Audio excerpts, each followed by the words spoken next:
త్రిశూరా మహేశ్వాసా భీమార్జున సమాయుధి యుయుధానో విరాటశ్చ ద్రుపదశ్చ మహారథః దృష్టకేతుశ్చేకితాన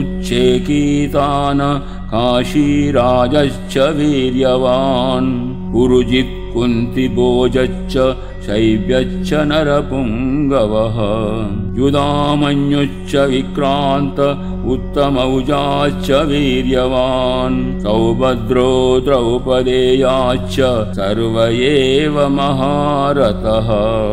ఈ సేనలో ధనుర్ధారులైన గొప్ప యోధులు కలరు. వారిలో సాత్యకి, విరాటుడు, మహారథి అయిన ద్రుపద మహారాజు, దృష్టకేతువు, చేకితానుడు, వీరుడైన కాశీరాజు, పురుజిత్తు, కుంతిభోజుడు, నరశ్రేష్ఠుడైన శైవ్యుడు, పరాక్రమవంతుడైన యుధామన్యుడు, వీరుడైన ఉత్తమౌజుడు, సుభద్రాపుత్రుడైన అభిమన్యుడు, ద్రౌపది యొక్క 5 పుత్రులను కలరు. వీరందరూ మహారథులు. శౌర్యమున భీమార్జున సమానులు.